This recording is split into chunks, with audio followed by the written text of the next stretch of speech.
Salut tout le monde, Ballet Bololine. Aujourd'hui, je vous montre 3 nouvelles lettres, J, Ch et Ch. Si vous n'avez pas entendu la différence, c'est normal, il n'y en a presque pas, mais je vais vous expliquer tout ça de façon très claire. C'est parti, on commence avec la plus facile, c'est le Ch. Le Ch, elle est facile à prononcer. C'est un TCH. Dans les livres, vous pouvez l'avoir écrit CH en phonétique. Donc Ch, Ch. C'est une lettre très fréquente puisqu'elle marque la négation en arménien. Pas que, mais principalement elle marque la négation. Par exemple, voch, vous connaissez voch, ça veut dire non. Voch ou alors tché en langage plus courant, plus parlé. Utilisé avec un verbe, ça donne tchem ozum par exemple, tchem ozum, je ne veux pas, tchem ozum. On aura des noms comme gritch, un stylo, gritch, mais aussi kanach, la couleur vert. Et les 6 derniers mots, j'aimerais que vous les appreniez par cœur parce qu'ils sont très utiles, très pratiques. C'est parti. Inchvor mi ban. Inchvor mi ban. Quelque chose. Voch mi ban. Rien. Ok? Inchvor mi ban. Quelque chose. Voch mi ban. Rien. Inchvor mi ter. Quelque part. Voch mi ter. Nulle part. Inchvor mi ter. Quelque part. Voch mi ter, nulle part. Inchvor maker, quelqu'un. Inchvor maker, quelqu'un. Voch maker, personne. Inchvor maker, quelqu'un. Voch maker, personne. On continue avec la deuxième lettre qui est facile aussi. Le J. J, donc vous l'écrivez DJ par exemple. J. Et le premier mot qui me vient à l'esprit c'est Djour. Djour, eau. Ça, si vous venez en Arménie, vous allez l'utiliser tout le temps pour acheter des bouteilles d'eau. Djour. Ok, maintenant on enlève le ou au milieu et on met le el de l'infinitif et on a djerel. Djerel, ça veut dire arroser. Djerel. Akanj, akanj, les oreilles. Akanj ner, les oreilles. Akanj, une oreille. Akanj. Mechk, mechk, le dos. Mechk.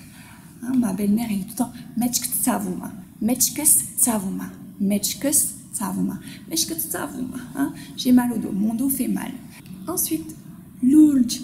Lulj, ça veut dire sérieux.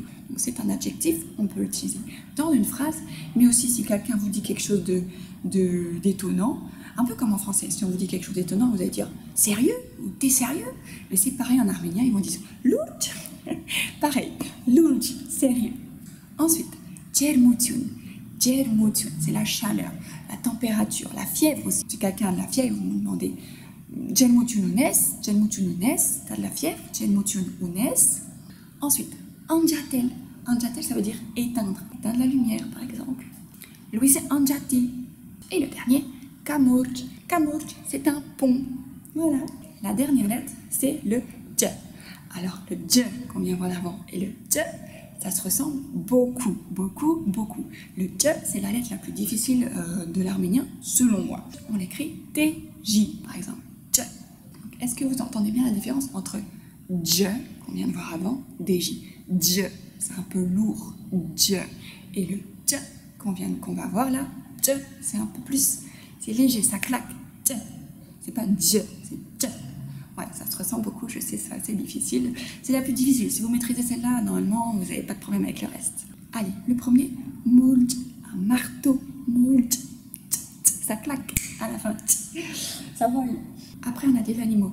Tchitchou, tchitchou, un ver de terre. Tchitchou. Djanj, djanj, ça c'est une mouche. Djanj. Et tchoutik, tchoutik, ça c'est un petit poussin. Tchoutik. On continue avec Djanapar. Djanapar, la route, ça vous allez le voir tout le temps. Bari Djanapar, bonne route, Bari Djanapar. Et après, Kaj, Kaj, Kaj, ça veut dire cours. Ensuite, on a Djartarapet. Djartarapet, ça c'était un mot assez difficile au début pour moi, j'ai dû l'entendre des dizaines de fois avant de enfin l'assimiler. Djartarapet, c'est un architecte. Djartarapet. Et le dernier, est-ce que vous arrivez à lire le dernier? Vous arrivez? Tcharatiti. Tcharatiti. Quel mot bizarre. Tcharatiti. Alors la vraie traduction, je viens de regarder, ça veut dire espiègle. On n'utilise pas trop espiègle en français, enfin en langage parlé je veux dire. Nous on l'utilise à la maison quand les enfants ils font des bêtises, quand ils sont un peu coquins quoi. Moi j'utilise coquin à la maison et tiens t'es coquin toi. Voilà, et puis mon mari va dire tcharatiti. Et c'est fini, vous avez vu, c'était pas si dur que ça quand même, si. J'espère que j'ai été claire et que vous n'avez pas trop de questions. Si vous avez des questions, n'hésitez pas à laisser des commentaires, je vous répondrai avec grand plaisir. Et voilà, à bientôt, salut, Radio Routine.